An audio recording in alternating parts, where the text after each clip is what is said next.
हाँ भाई साथियों, कैसे हो? तो अपन ने एक क्लास कर ली थी, बेसिक बेसिक, जो थोड़ा थोड़ा मोटा मोटा जो इम्पोर्टेंट थे वो बता दिया था मैंने। तो आज अपन स्टार्ट करेंगे कोशिका तय। अपनी नई क्लास है, साइंस की दूसरी क्लास वो। ठीक है। पीडीएफ आपको पहली क्लास की मिल गई होगी, इस क्लास की भी आपने मिल जाएगी। किसी ने कोई डाउट रहे हो या कुछ रहे हो तो आप मेरे द्वारा कर सको हो, व्हाट्सअप या टेलीग्राम भी है अपना, या फिर आप कमेंट में मेरे से बता सको हो। देखो, आप स्टार्ट करेंगे कोशिका से, सेल। सबसे पहले सेल। ठीक है भाई, सेल से स्टार्ट करेंगे। कोशिका, कोशिका होती क्या है? अपने शरीर की सबसे छोटी यूनिट अगर आप तो पूछी जा तो आप क्या बताओगे? कोशिका। कोशिका क्या है? शरीर की सबसे छोटी इकाई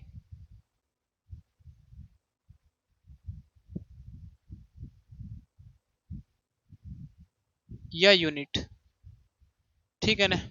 अपने शरीर की सबसे छोटी या किसी भी जीव के शरीर की सबसे छोटी इकाई या यूनिट आप क्या बताओगे? सेल बताओगे, कोशिका। नु क्या कोशिका एवं कोशिका की संरचना। ठीक है ना, इसने काट दी हो। Cell and cell structure. ठीक है, सेल एंड सेल स्ट्रक्चर। जो कोशिका है वह, और उसका जो स्ट्रक्चर है वो, मतलब कोशिका की संरचना किस टाइप तो वह है वो आप और पढ़ाएंगे। देखो, कोशिका जो है वह अपने शरीर की सबसे छोटी यूनिट हो, इकाई हो है।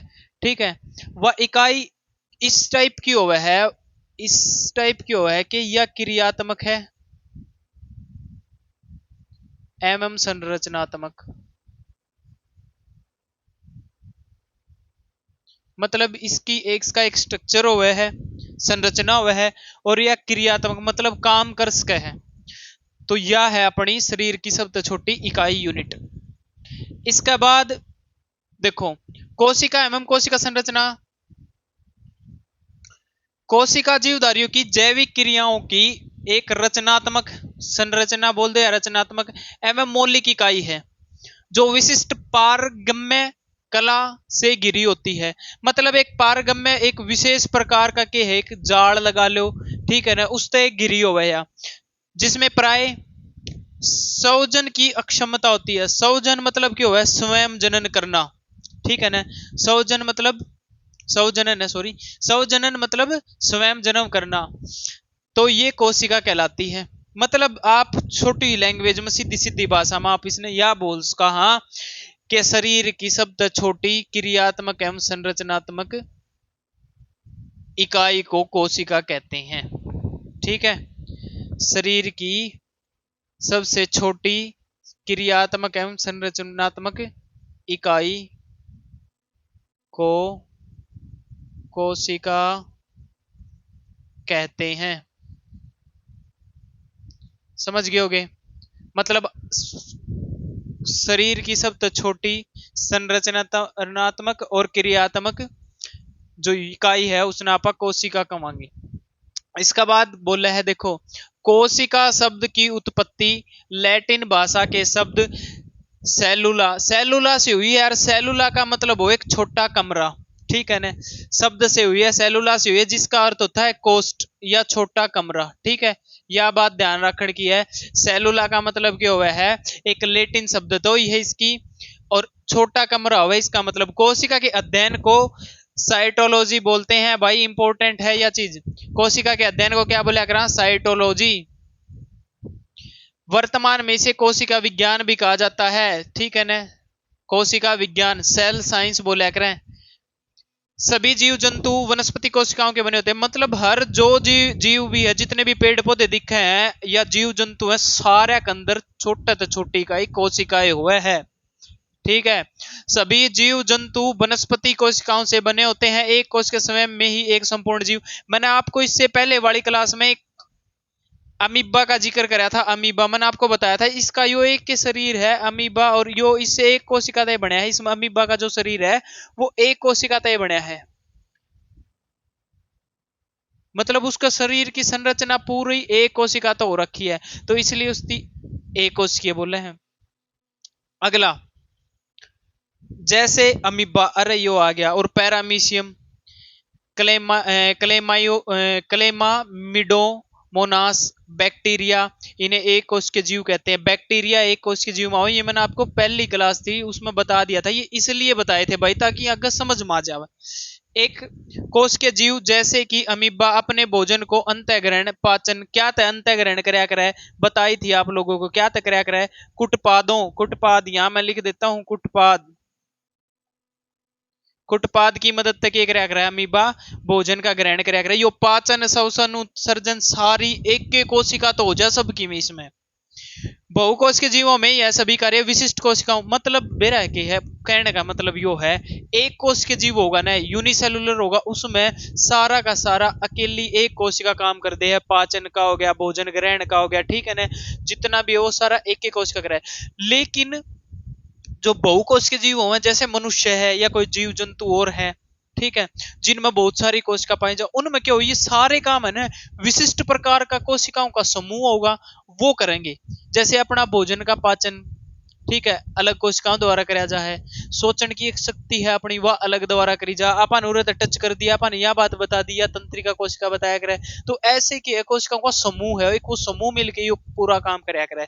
बहुत सारे जो जिनके अंदर कोशिका पाई जा, मतलब बहुकोश के जीवा में। अब सुनो, यह बात आड़ती समझ में आ गई होगी, कोशिकाओं का समूह मिलकर उत्तकों का निर्माण करता है, ये चीज मैंने आपको बता दी थी इंट्रोडक्शन क्लास में, ठीक है ना। वो छोटी छोटी बहुत सारी एक जैसी कोशिकाएं मिलके एक उत्तक बनाया करे, टिश्यू बनाया करे, और बहुत सारे जब टिश्यू मिल जाए है तो एक ऑर्गन बनाया करे, एक अंग बनाया करे, यह बात याद रखियो। मतलब आप बोल सको हो कोशिकाओं का समूह,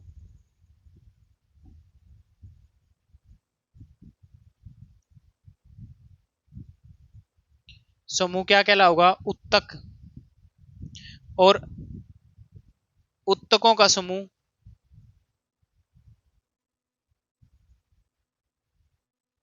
उत्तकों का समूह कहला होगा अंग, ठीक है, एक अंग बन जाया करे, ठीक है, शरीर का अंग, तथा विभिन्न उत्तक अंगों का निर्माण करते हैं, समझ गए। बहुकोश के जीवों में अनेक कोशिकाएं होती हैं जो एक साथ मिलकर विभिन्न अंगों, फिर जंतु, पादप और कवक आदि, मतलब इसने आप ऐसे पढ़ सको हो, जो एक साथ मिलकर विभिन्न अंगों का निर्माण करती हैं, या विभिन्न अंगों का निर्माण करती हैं, ठीक है भाई। आगे, यो इतना आ गया होगा समझ में, यो था सेल के बारे में, मतलब कोशिका के हुए है, कोशिका हमारे शरीर की सबसे छोटी इकाई हो है जो काम कर सके है, और जिसकी एक संरचना हो, जिसका एक स्ट्रक्चर हो है, ठीक है। फिर एक कोश के जीव हुए हैं, बहुकोश के जीव हुए, एक कोश के वो जिसमें एक एक कोशिका पाई जाए, उदाहरण के लिए अमीबा, इसमें एक एक कोशिका तक सारा का सारा काम खत्म हो जावे है, समझ गए बात। इसके बाद एक फिर दूसरा नंबर आओ बहुकोश के जीव, बहुकोश के जीव जिनमें बहुत सारी कोशिकाएं पाई जाती हैं, उनको बोलिया करा बहुकोश के जीव। और उसमें जो काम हुआ है एक कोशिकीय में तो एक के सेल कर दे सारा काम, एक के जो कोशिका वाह करते हैं, लेकिन बहुत बहुकोश के जीव में क्या हुआ है, जो अलग अलग काम है ना, पाचन का हो गया, ठीक है ना, भोजन को ग्रहण करने का हो गया, अलग अलग सेल है ना, वो उनका ग्रुप हो गया, एक समूह हो गया, वो मिलके करे उस काम ने। यह बात आ गई होगी समझ में यहाँ तक। और फिर एक चीज और बता दूं मैं, साथ साथ में कोशिका है, बहुत सारी कोशिकाएं इकट्ठी होगी तो एक उत्तक बन जाएगा, बहुत सारे उत्तक इकट्ठे हो गए टिश्यू, तो वो क्या बन जाएगा, एक ऑर्गन बन जाएगा, एक अंग बन जाएगा, ठीक है ना। और बहुत सारे अंग जब मिल जाए हैं तो एक शरीर का निर्माण हो, यह बात भी मैं लिख दूं, अंगों का समूह,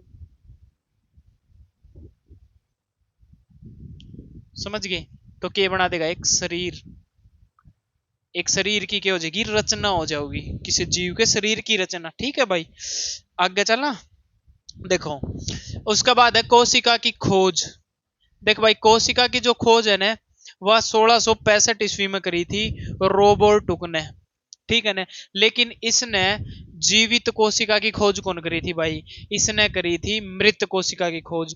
तो देखो ब्रिटिश वैज्ञानिक रोबर्ट हुक ने 1665 ईस्वी में कोशिका की खोज की थी। हुक ने बोतल की कार्क, की एक पतली परत के अध्ययन के आधार पर मधुमक्खियों के छत्ते जैसी कोष्ठ देखे। मधुमक्खी की छत्ते जैसे कोष्ठ देखे। कोष्ठ का मतलब क्यों है? कमरे। मधुमक्खी के छत्ता में छोटे छोटे ओल से को नहीं होंगे, वे देखे और उनने का नाम फिर के दिया कोशिका दिया। यह तथ्य उनकी पुस्तक माइक्रोग्राफिया, या पुस्तक किसकी है? माइक्रोग्राफिया यास है इसकी पुस्तक रोबर्ट हुक की। इसमें उसने बताया कि मधुमक्खी के छत्तों जैसी संरचना हुए हैं। ठीक है, कार की स्लाइड देखी थी इसने। और यो देखो फिर रॉबर्ट हुक ने कोसा बीतियों मतलब कोशिका भित्ति के आधार पर, कोसा बीतियां मतलब कोशिका भित्ति, कोसा बीतिया आप कोशिका भित्ति मान लो या कोशिका है ना, इसका चारों तरफ एक दीवार सी लेयर हुआ है, वहां मैं समझाऊंगा आपने क्या हुआ है। इसने बोला अगर बीत या कोशिका भित्ति बोलेंगे इसने, ठीक है ना। कोशिका भित्तियों के आधार पर कोसा शब्द प्रयोग किया।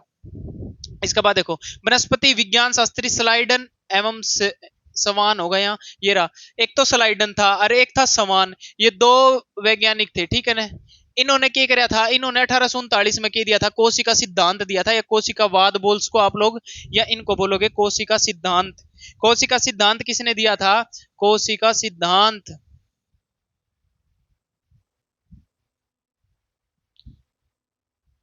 कोशिका सिद्धांत दिया था स्लाइडन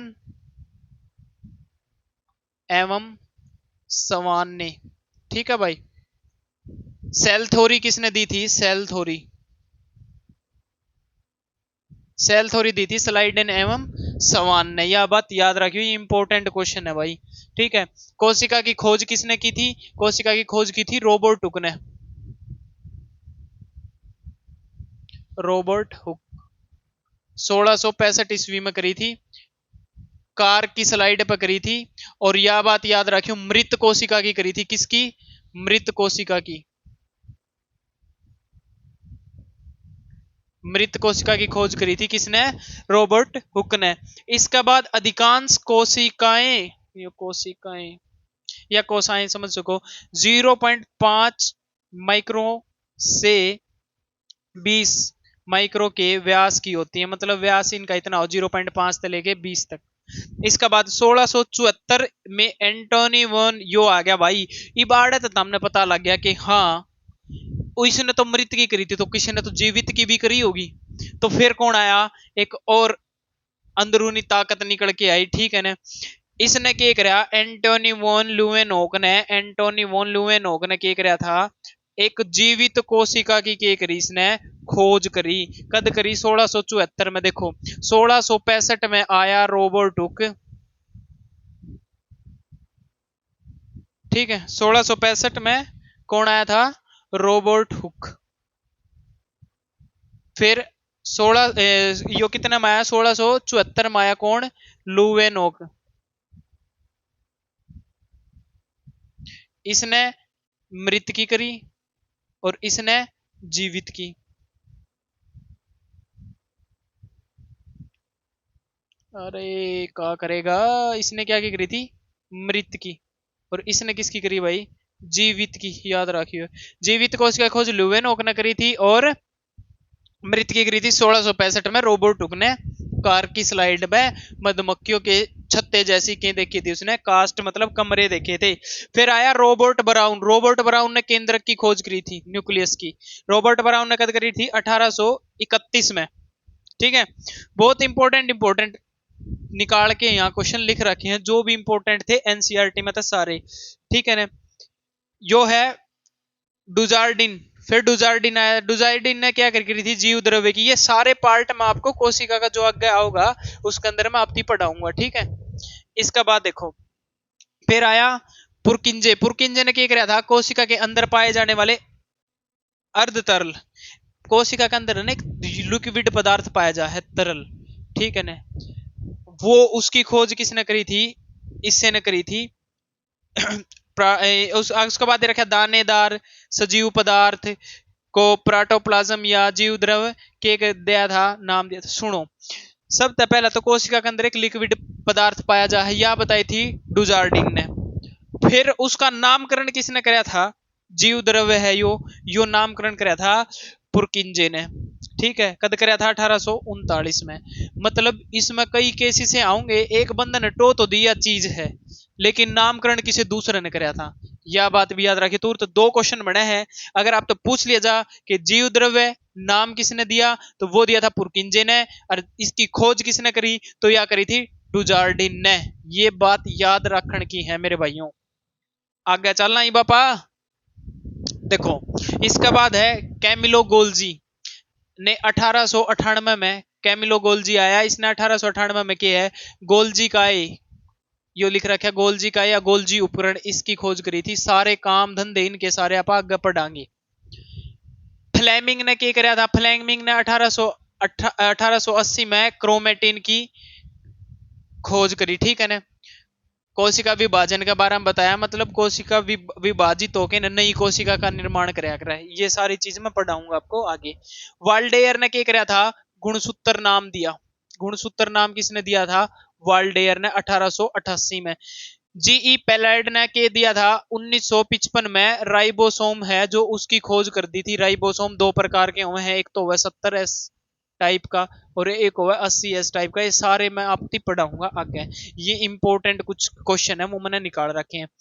क्रिश्चियन रेनेडे डूबे ने, या डी डूबे बोलिया कर इसने, डी डूबे, ठीक है ना, डी डुबे भी बोल दिया करे। 1958 में लाइसोसोम की खोज की थी। राइबोसोम अलग चीज है, लाइसोसोम अलग चीज है, ये बात आप ध्यान रखना। इसकी करी थी डी डुबे ने और इसकी करी थी पेलार्ड ने। रिचर्ड अल्दमान ने क्या कराया था 1890 में, क्या कराया था माइटोकॉन्ड्रिया की खोज करी थी। यो इंपॉर्टेंट है, इसका तो स्टार मार लियो, ठीक है ना। और इसे बायोब्लास्ट नाम दिया था। बायोब्लास्ट का मतलब यो के है, बायोब्लास्ट अपना आप की हो जाए, ब्लास्ट हो जाए, फट जावे है, ठीक है। वेंडा ने क्या कराया था, माइटोकॉन्ड्रिया के दिया था, नाम दिया था। मैंने आपकी पहले भी बताई थी, खोज किसने करी माइटोकॉन्ड्रिया की, रिचर्ड अल्दमान ने, लेकिन नाम किसने दिया, वेंडा ने दिया था। ये दोनों भी इंपॉर्टेंट है भाई। इसके बाद है स्तुरमुर्ग चिड़ियों, स्तुरमुर्ग मतलब चिड़िया, उसमें पक्षी में आवे है का अंडे, अंडा सबसे सबसे भारी एवं बड़ी कोशिका, सबसे बड़ी कोशिका किसका है, स्तुरमुर्ग का अंडा, या याद रखियो। अब देखो आगे, आगे ईब आ जाओ, ईब आ गई, अपनी खतरनाक चीजें चलेंगी। थोड़ी सी में कोशिका है ना, दो टाइप की हुए हैं, ठीक है ना। एक तो है, ये बता रखा है जीव कोशिका, जीव है ना, मैं कोशिका के आधार पर, पहले तो मैंने आपकी बताई थी कोशिका, जीव है ना, जीव। एक तो आप तीनों बताया था जिनमें एक कोशिका पाई जा है, एक बहुत सारी कोशिका पाई जाती, तो उनका नामकरण कर दिया था एक कोश के जीव, कोशिका पाने के आधार पर, और बहुकोश के जीव। इब है ये प्रोकैरियोटिक और यूकैरियोटिक दो टाइप तो हुए हैं कोशिकाएं, वो किस तरह काम कर रहे हैं, उनके अंदर के मान ले किसमें, मान ले इसमें यह चीज पाई जाओगी तो दूसरी में के कौन पाई जाती, या किस कारण इन्हें अलग रखा गया। तो ये दो बना रखे पार्ट इसके, वो मैं आपको बताऊंगा। जीवों में दो प्रकार की कोशिकाएं पाई जाती हैं, ठीक है। पहली तो एक तो याद दी प्रोकैरियोटिक। प्रोकैरियोटिक कौन सी हो है, पढ़ो इसने। देखो, प्रोकैरियोटिक कोशिका वे कोशिकाएं कहलाती है जिनमें केंद्रक, सीधी सीधी आम भाषा में धरती बता दी इसमें क्यों है। देखो, जिसमें जो कोशिका अविकसित है ना, ठीक है ना, अव्यवस्थित है, वह हुआ प्रोकैरियोटिक। इसका अंदर क्या हुआ है, केंद्रक है, तथा सुविकसित कोशिकाओं का अभाव होता है। कोशिकाओं नहीं, कोशिकांगों, यहाँ कोशिकांगों लिख लियो भाई, कोशिकांगों मतलब कोशिका के जो अंग है वो विकसित को नहीं होंगे पूरी तरह। मैंने बता दिया आपकी अविकसित कोशिका। अविकसित कोशिका कौन सी होगी, जिसमें अभाव रहेगा कोशिकांगों का, तो कोशिकांग क्यों है, कोशिका के अंग, उनका अभाव रहेगा। इसमें 70S प्रकार का इब्बे बताया था, यो इंपॉर्टेंट है, याद रख लियो। प्राकैरियोटिक कोशिका, उसमें क्या पाया जाएगा, एक तो कोशिकांग अविकसित पाओगे, मतलब अविकसित कोशिका पाओगी। दूसरा सबसे बड़ा केंद्रक भी उसमें अविकसित पाओगा। तीसरी उसमें चीज है 70S प्रकार का क्या पाओगा, राइबोसोम पाओगा उसके अंदर। इसमें केंद्रक पदार्थ स्वतंत्र रूप से कोशिका द्रव्य में बिखरे रहते हैं, मतलब केंद्रक है वो उन्हीं खिंड है, कोई किते पड़ा है, कोई किते नू पड़ा होगा, हमने अविकसित हुआ है। अर्थात केंद्रक पदार्थ जैसे प्रोटीन, डीएनए, क्योंकि केंद्रक में जो यह सेल है इसका जो केंद्रक है, इसे में क्या पाया गया है, डीएनए, ठीक है। आरएनए कोशिका द्रव के सीधे संपर्क में रहते हैं। ये आड़े तो आरएनए, आड़े डीएनए, आड़े प्रोटीन, सारी चीज इसमें पाया कर केंद्रक के अंदर। ठीक है, और एक अपना बच गया यो प्रोटीन, ये पाया करे इसके अंदर। लेकिन ये क्या होंगे अविकसित, इस प्रोकैरियोटिक कोशिका में क्या होंगे, बिखरे पाओगे। यार यो जीव द्रव्य इसमें होवे ना सारे, इसमें जीव द्रव्य में पाओगे या कोशिका द्रव्य। दूसरा तीसरी जो बात है वो ये है, इसके गुणसूत्रों में स्टोन प्रोटीन का अभाव होता है। स्टोन प्रोटीन इसके अंदर नहीं पाया जाता, यूकैरियोटिक कोशिका के अंदर ये पाया जाता है, स्टोन प्रोटीन का अभाव होता है। उदाहरण के लिए जीवाणु, विषाणु, बैक्टीरिया, ठीक है ना, रिकेसिया, हरे नीले सवाल पढ़ा था अपन पिछली क्लास में। ये कोशिकाएं हैं जो अविकसित होती है। प्रोकैरियोटिक कोशिका कौन सी होंगी, जो अविकसित होंगी, यह बात याद रखियो। तो प्रोकैरियोटिक कोशिकाओं में क्या होंगे, बैक्टीरिया आ गया, विषाणु आ गया, ठीक है ना, ये सारे इसके अंदर आवेंगे। इसके अंदर कोशिकांग, कोशिका के जो अंग हैं वो अविकसित होते हैं। आप लोग इतना समझ गए होगे। इसके बाद अब आगे चला, ईब आगे यूकैरियोटिक, यूकैरियोटिक कोशिकाएं। यूकैरियोटिक कोशिकाएं कौन सी होती हैं, देखो दोस्तों ध्यान से। यूकैरियोटिक कोशिका वो है जो अपना आप में पूर्ण रूप से विकसित हो।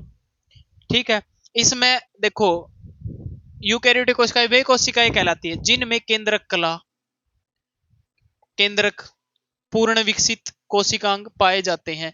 अविकसित कोशिकांग किस में पाए जाओगे, प्रोकैरियोटिक में, और अपनी यूकैरियोटिक में कौन से पाए जाओगे, पूर्ण रूप से विकसित। मतलब यह पूर्ण रूप से विकसित कोशिका हो, इसके अंदर क्या है की कमी को नहीं होती, मतलब यह मालो माल होती है अपना आप में, समझ गए होगे।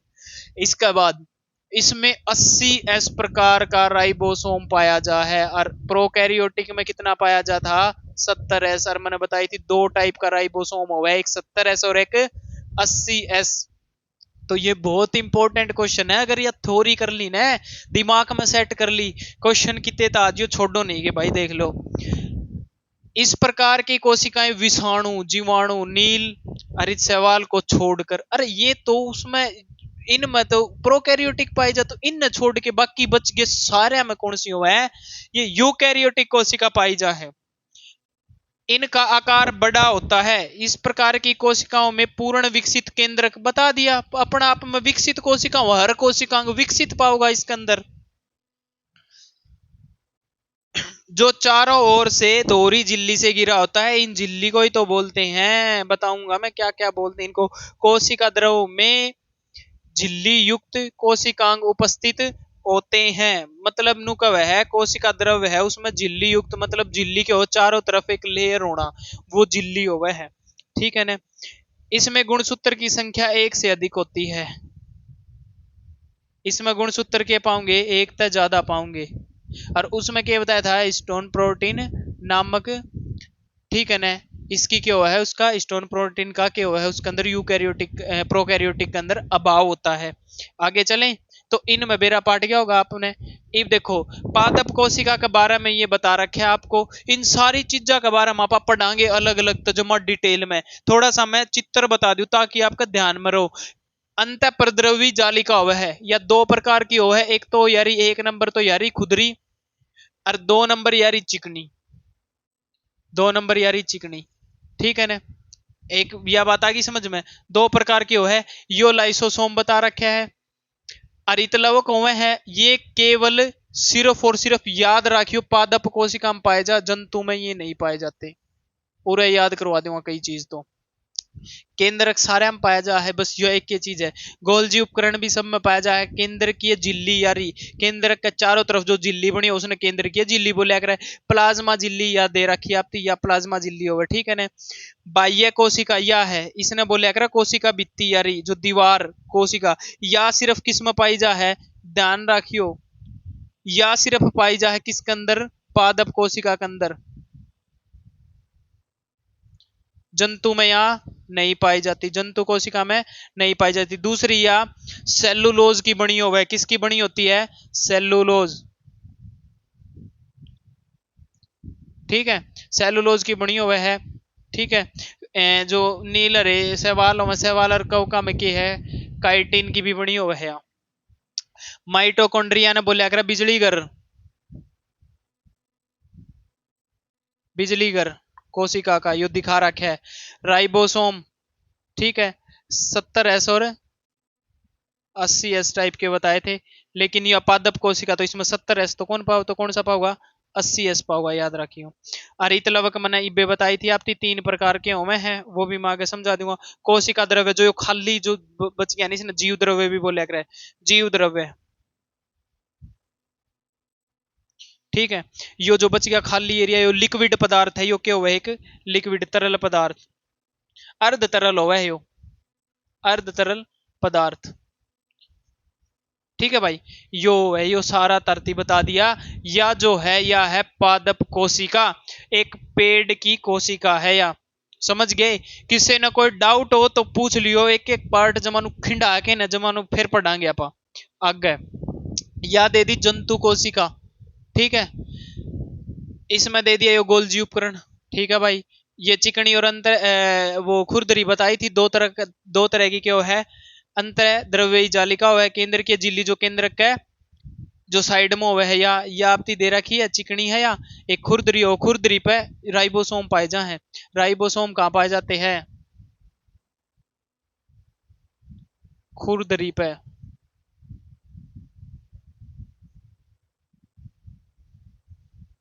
अंत परद्रव्यी जालिका,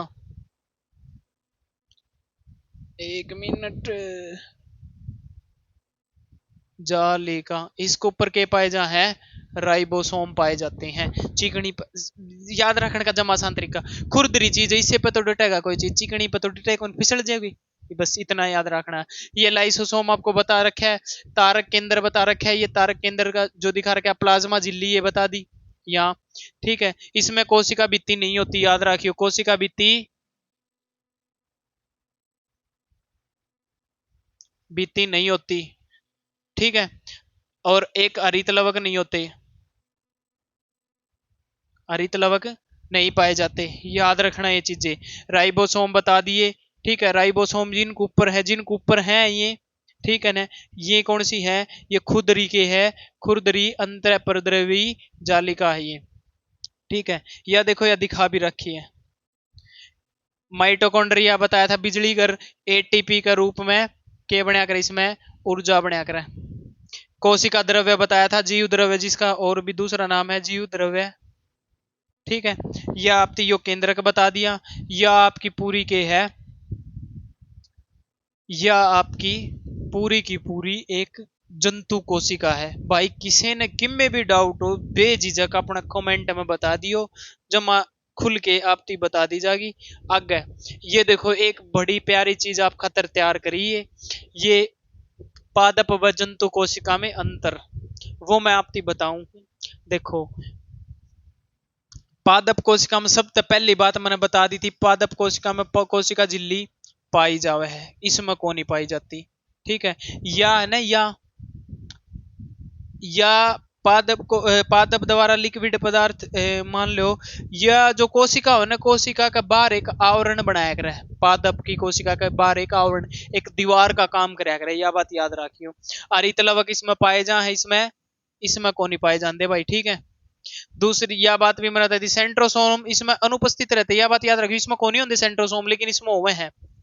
इसमें रिक्तिकाएं बड़ी तथा संख्या में कम होती हैं, रिक्तिकाएं बड़ी हुए हैं, पानी पानी इकट्ठा है, इसमें इसमें क्यों है, रिक्तिकाएं छोटी हुए हैं और संख्या में अधिक होती हैं, या बात दोनों में रिक्तिकाएं पाई जा, बस फर्क क्यों है, इसमें संख्या में क्यों है अधिक हो, छोटी हो जो जंतु कोशिका है, और पादप कोशिका में क्यों है रिक्तिकाएं क्यों है बड़ी हो, लेकिन संख्या में क्यों है कम हुए हैं। केंद्र की परिधि की और हो सकता है, केंद्रक है ना वो परिधि की ओर हो सकता है। अधिकांश जंतु कोशिकाओं में केंद्रक जो है वो सेंटर में हुआ है, बीच में हुआ है, या बात कहो मध्य में हुआ है भाई। मैं सुनो, मैं बताऊं के भाई यो कहना नूचा हुआ है, इस कोशिका में पादप कोशिका में जरूरी को नहीं बीच में तो हमने उरे सेंटर पाओगा, यो सॉरी न्यूक्लियस पाओगा, केंद्रक पाओगा ना, इसमें यो केंद्रक उरसी के भी पास का है, ठीक है, आगे समझ में। लेकिन इसमें लगभग लगभग आप देखोगे जंतु कोशिका में केंद्र कहां पाओगा, मध्य में पाओगा,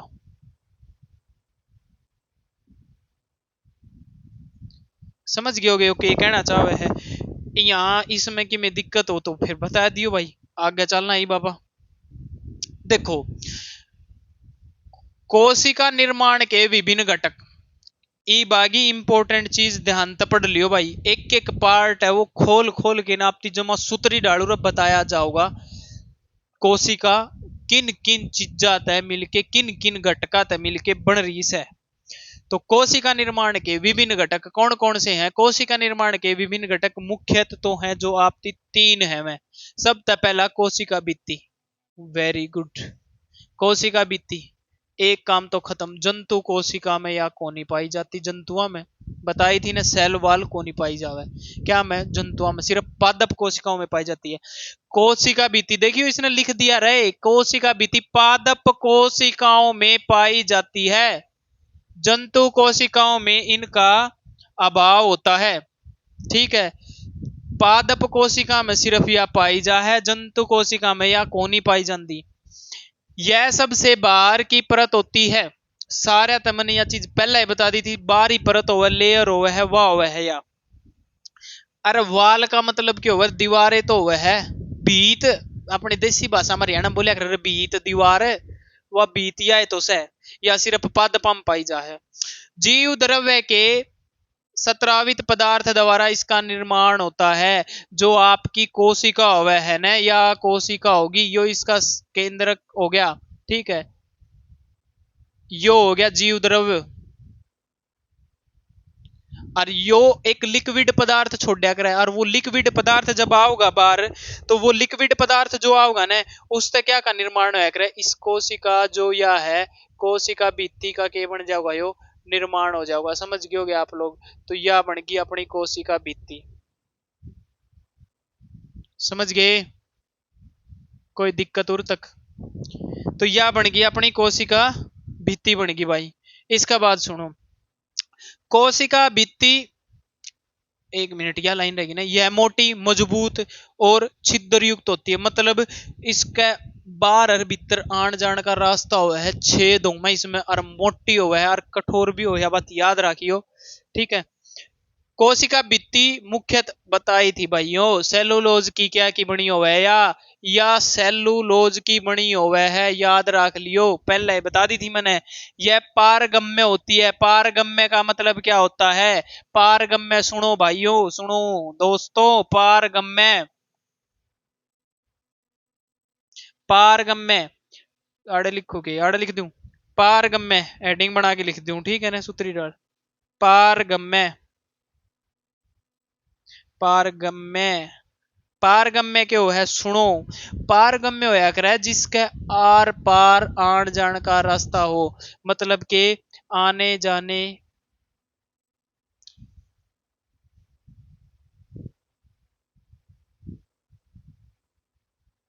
ठीक है ना, आन का जान का रास्ता उसने पारगम्य बोला कर, मतलब इतना रास्ता हो ना, कोई फालतू चीज बाहर जा सके ना कोई फालतू चीज अंदर आ सके। ठीक है ना, याद रखियो इसने अपनी हरियाणवी भाषा में। बहुत से कवकों ईस्ट में यह बताई थी या भी यार, काइटिन की बनी हो, क्या की बनी हो है? काइटिन की बनी होती है। प्रारंभिक कोशिका भित्ति के, सॉरी प्राथमिक है, प्राथमिक कोशिका भित्ति के ठीक नीचे अपेक्षाकृत मोटी परिपक्व स्थायी रूप से द्वितीयक कोशिका भित्ति होती है। मतलब दो लेयर हो इसमें, एक तो प्राथमिक हो है, एक द्वितीयक लेयर हो है। यह सेलुलोज पेक्टिन, ये याद रखियो, लिग्निन और पेक्टिन की बनी हुआ है। दूसरी जो लेयर है वह आदि पदार्थों की बनी होती है। पहली जो बनी है वह सेलुलोज की, उसे के बाद दूसरी जो लेयर हो वह क्या की बनी हो? पेक्टिन और लेग्निन। ठीक है, आगे चला।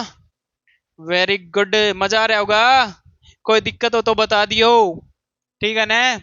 इसके बाद 2 नंबर आ गई प्लाज्मा झिल्लियां, तो दोनों हम जीव जंतु और उसमें पाई जा है। अपने 1 मिनट, यो एक चित्र है ना, यो दिखा दे मत, या है सेल वाल यारी, या जो आपकी दिख है ना, या या है सेल वाल, या के है कोशिका भित्ति है, या के है कोशिका भित्ति। ठीक है, के है या कोशिका भित्ति, सेल वॉल। ठीक है भाई। आगे चला, या दिख गई होगी सारे ने, या पादप कोशिका है इसके अंदर की है, या सेल वॉल है, क्योंकि जंतु कोशिका में तो यह होंगी को नहीं। समझ गए। इसका बाद आ गया अपना प्लाज्मा झिल्ली। प्लाज्मा झिल्ली देखो, प्लाज्मा झिल्ली मुख्य तीन पार्ट हो, मैं वो मैं आपको बताने लग रहा हूं। प्लाज्मा झिल्ली सेल मेम्ब्रेन बोला इसने, ठीक है। कोशिका द्रव्य की वह बाहरी सीमा, कोशिका द्रव्य की वह बाहरी सीमा जो विभिन्न प्रकार के अणुओं तथा आयनों के अंदर आने जाने पर नियंत्रित रखती है। पारगम्य वह, मतलब बाहर किसने आना है और किसने जाना है, यो काम कौन कराया करे, प्लाज्मा झिल्ली का काम होया करे यो, ठीक है। कोशिका द्रव्य में आयनों के सांद्रता के अंतर को बनाए रखने में मदद करती है। सांद्रता अंतर का अंतर मतलब कि है, जब किसी चीज की कमी हो जाएगी तो उसने भीतर आण देगी, ठीक है, और जब किसी चीज कोई फालतू होगी उसने बाहर काट देगी, यो काम कराया करे या प्लाज्मा झिल्ली। प्लाज्मा झिल्ली को जीव कला तथा प्लाज्मा लेमा आदि भी कहते हैं। प्लाज्मा झिल्ली जंतु कोशिकाओं की सबसे बाहरी, भाई सबसे बाहरी देखो, जंतु कोशिका का सबसे बाहरी हिस्सा,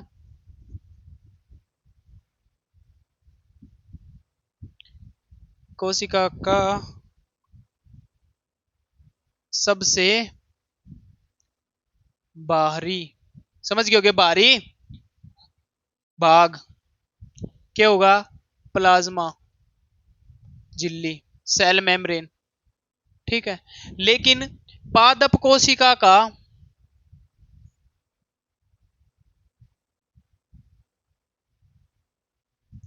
सबसे बाहरी भाग, सबसे बाहरी भाग कौन सा होगा मेरे भाइयों, सबसे बाहरी भाग होगा इसका कोशिका भित्ति सेल वॉल, समझ गए। जंतु कोशिका का सबसे बाहरी भाग प्लाज्मा झिल्ली, पादप कोशिका का सबसे बाहरी भाग कौन सा होगा, कोशिका भित्ति, ये बात याद रखने की इंपॉर्टेंट है, ठीक है। इसके बाद अब प्लाज्मा झिल्ली जंतु कोशिकाओं की सबसे बाहरी पर होती है, जबकि वनस्पति कोशिकाओं में यह दूसरी पर दूसरी परत होती है। परत है ये भाई, परत परत है ना, है इसने परत न लिख ली, परत परत परत परत परत परत परत, ठीक है ना, नु होगा परत, ठीक है। तो ये मैंने आपको बता दिया, ये क्या है, या वसा और प्रोटीन की बनी हुई है, यो इंपॉर्टेंट है भाई। प्लाज्मा झिल्ली क्या की बनी हो, वसा और प्रोटीन की बनी हुई है। फिर तो बता दूं हूं मोटी मोटी, प्लाज्मा झिल्ली जंतु कोशिका की तो सब बाहरी परत हुआ है, लेकिन पादप कोशिका की दूसरे नंबर की हुआ है, लेकिन फिर पादप कोशिका की पहले नंबर की कौन सी होगी, कोशिका भित्ति, याद रख लोगे। और इब्नु, या बात भी मैंने बता दी, या भीतर आण जान का, ये और आण का जान का काम किसी चीज का करवाना कौन करेगा, प्लाज्मा झिल्ली। ना फालतू चीज ने भीतर जान दे, ना फालतू चीज ने बाहर आने दे, हाँ फालतू भीतर होगी तो बाहर मारेगी भगा के ना, है ठीक है ना, समझ गए। और जो कमी होगी तो भीतर है, बाहर तो फिर भीतर जान देगी। आगे देखो, यो आपकी सेल मेम्ब्रेन का दिखा रखा है डायग्राम, देख लो, ठीक है ना। ये इस टाइप की बनी हुआ है, देखो भाई, इसके अंदर छोटे छोटे क्या हुए हैं, ये छिद्र टाइप के बता रखे हैं ना, मतलब एक मेम्ब्रेन हुआ है, छालनी को नहीं होती छालनी, छालनी की डाल हुआ है, या भाई कहने का मतलब यो है, समझ गए, अपनी छालनी हुआ है उसकी डाल। हाँ जुकर पत्ती ने ना, पत्ती ने चाह में कौन जान दे, एडंग बड़ंग ने भीतर कौन जान देती कोशिका के, समझ गए ना यह बात है। इस आसान की में कौन पाओ, छालनी का काम करे आगे, आगे आ जाओ भाई। आगे जीव द्रव्य या कोशिका द्रव्य, प्रोटोप्लाज्म बोला इसने, कोशिका द्रव्य या जीव द्रव्य, प्रोटोप्लाज्म। प्रोटोप्लाज्म यो क्यों है, कोशिका के अंदर संपूर्ण पदार्थ, प्रोटोप्लाज्म है, प्लाज्म क्यों है, जो लिक्विड पदार्थ भरया हो रहा है वो सारा सब बड़ा भागी हो इसे भरया हुआ है। संपूर्ण पदार्थ को जीव द्रव्य कहते हैं। जो कोशिका थी या अपनी एक कोशिका थी, इसके अंदर के था यो सेंटर था, यो जो खाली जितना भी हिस्सा बच गया ना, यो मैं इसने थोड़ा अच्छा बना देता हूँ, आप लोगों का समझ में आ जाएगा। यो जो हिस्सा जितना भी बच गया ना, यो मेरे दोस्तों, यो अरे यो के है, यो जीव द्रव्य है, प्रोटोप्लाज्म या कोशिका द्रव्य। और इसमें अर्ध तरल पदार्थ, सेमी लिक्विड बोल सको आप, इसने अर्ध तरल पदार्थ इसके अंदर भरा हुआ है। जीवों में होने वाली समस्त जैविक क्रियाएं जीव द्रव्य में संपन्न होती है। जितनी भी जैविक क्रियाएं सारी उड़ा के संपन्न हो, क्योंकि इससे इस समय सारी चीजें रवे हैं इसमें। माइटोकॉन्ड्रिया और अटरंग पटरंग जो भी है कोशिका का सारा सिस्टम उड़ा हुआ है। यो केंद्रक हुआ है, इसलिए जीव द्रव्य को जीवन का भौतिक आधार कहा जाता है। जीवन का भौतिक आधार, कोशिका के जीवन का भौतिक आधार किसे कहा जाता है? तो वो वह जीव द्रव्य। जॉनसन पुरकेंजे ने सर्वप्रथम यो देख मैंने बताई थी आपकी 1840 में पुरकेंजे ने क्या करी थी, प्रोटोप्लाज्म या जीव द्रव्य को के दिया था, नाम दिया था। समझ गए? यो पूछा जाएगा मेनली तो पेपर में। इसका बाद देखो, जीव द्रव्य के संगठन में लगभग 80% जल होता है। इंपॉर्टेंट क्वेश्चन है यो, कितने प्रतिशत नू पूछ ले पेपर में, कितने प्रतिशत जल हो? 80% लिक्विड पदार्थ हो, जो 20% बच गया वो और कुछ लिक्विड हो इसके अंदर, वो मैं बता दूंगा कि क्या हुआ। देखो इसमें अनेक कार्बनिक पदार्थ हुए हैं। देखो ये कार्बनिक पदार्थ, अकार्बनिक पदार्थ गुड़े हुए हैं। और इन जब ये जो दोनों सारे 100% मिले ना गुड़ के, इसलिए पानी तो खाली क्यों हो गया, तरल हो गया। लेकिन इसके अंदर के हैं कुछ अकार्बनिक और कुछ कार्बनिक पदार्थ गुड़े हुए हैं, उनके कारण के हिस्सा अर्ध तरल बोलते हैं वहां। कार्बनिक पदार्थों में आपकी कार्बोहाइड्रेट मिलेगा, ये तो इंपॉर्टेंट है, ठीक है ना। वसा मिलेगी, प्रोटीन, न्यूक्लिक अम्ल मिलेगा, ठीक है ना। न्यूक्लिक अम्ल एंजाइम मुख्य है। अकार्बनिक पदार्थ हम की मिला कर लवण है, मेनली सोडियम पोटेशियम। लवण में तो सोडियम आओ है, ठीक है ना। पोटेशियम और कैल्शियम ये पाए जाता था। आयरन के फास्फेट मिल गए, सल्फेट क्लोराइड, ये अकार्बनिक पदार्थ में। तो ये थोड़ा सा इंपॉर्टेंट नहीं ना, थोड़ा पढ़ लियो, अच्छा तो ध्यान दे लियो। कार्बोनेट पाए जाते हैं। ऑक्सीजन तथा कार्बन डाइऑक्साइड गैस से भी जल में, वे तो ऑक्सीजन और कार्बन डाइऑक्साइड तो वैसे जल में मिल जाएंगे, ठीक है ना। जल में घुली अवस्था में पाई जाती है, मतलब जल में घुले उड़ी पाई जा है। जीव द्रव्य के अंदर कार्बन डाइऑक्साइड इसमें 20% पाया जा है, 80% तो पाया जाए इसमें जल। 80% के मिलेगा आपने जल, 20% के मिलेगा, 20% कार्बनिक और अकार्बनिक पदार्थ मिलेंगे, ठीक है ना, याद रखियो। जीव द्रव्य के संगठन में 15% प्रोटीन, यो 3%, 3% वसा, 1% कार्बोहाइड्रेट और 1% के हो गया अकार्बनिक लवण होते हैं। इसमें ध्यान तो सुनो, 80% पानी जल, प्लस में 15% प्रोटीन, ठीक है, प्लस में 3% वसा, और प्लस में 1% क्या हो जाएगा, कार्बोहाइड्रेट, और बच गया के 1% अकार्बनिक।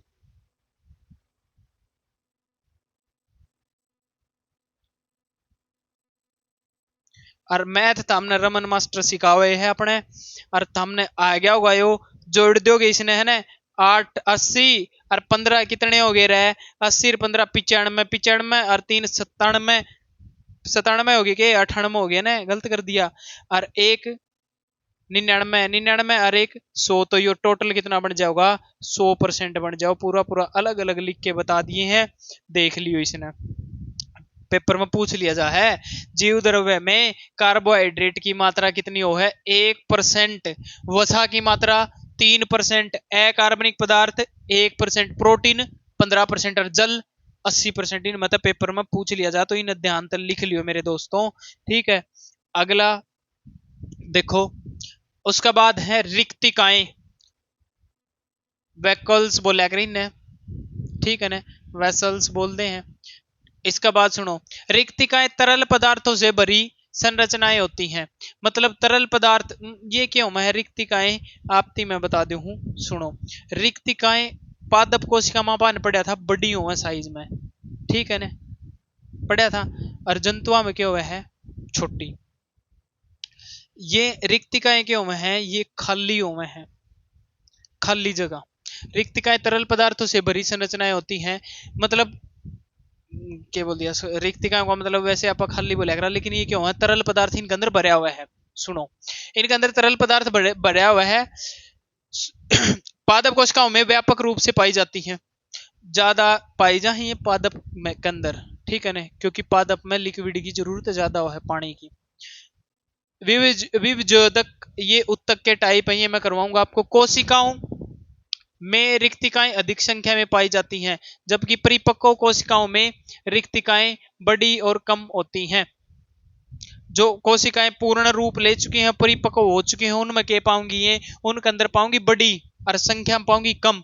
लेकिन जो तैयार होने लग रही है विभजोदक कोशिकाएं में हुआ, जो अभी तैयार नहीं हुई है, होने लग रही है, उनमें क्या पाऊंगी, रिक्तिकाएं संख्याओं में क्या पाई जाए, अधिक पाई जाए। देखो, प्रत्येक रिक्तिका चारों ओर से एक झिल्ली से घिरी होती है, जिसे रिक्तिका कला या रिक्तिका टोनोप्लास्ट कहते हैं। रिक्तिका चारों तरफ तक क्या घिरी हो, एक झिल्ली तक घिरी हो, जिसने टोनोप्लास्ट बोलिया करे। रिक्तिका के अंदर एक तरल पदार्थ भरा हुआ है, रिक्तिका के अंदर एक तरल पदार्थ भरा होता है, जिसने क्या बोलिया करे, रिक्तिका रस। रिक्तिका का है जो तरल पदार्थ भरा, उन्हें रिक्तिका रस बोलिया करे। इसमें वही पाए जहां भाई नाइट्रेट हो गया, क्लोराइड्स हो गया, फास्फेट हो गया, कार्बोहाइड्रेट्स हाइड्रेट्स हो गया, एमाइड्स, अमीनो अम्ल, प्रोटीन, कार्बनिक अम्ल, विभिन्न अवशिष्ट पदार्थ, और जो बाकी अवशिष्ट पदार्थ में भरे हुए हैं, ये चीज हुए इसके अंदर। या रिक्तिका का आपकी डायग्राम दे रखा है, या जो यह है या रिक्तिका अपने, ठीक है। तो आज के लिए आप इतना ही करांगे, बाकी आप मिलांगे अगली क्लास में। किसी ने कोई डाउट हो तो मैंने बता दियो, किसी प्रकार की भी कोई समस्या हो ना भाई, मान लो स्पीड नॉर्मल में, फास्ट में, या समझ में नहीं आ रहा हो, या कोई टॉपिक में दिक्कत हो, तो आप मेरे से डायरेक्ट बोल सको हो, कमेंट में बता सको हो। तो आज के लिए इतना ही करांगे, मिलते हैं अपनी अगली क्लास में जल्द ही।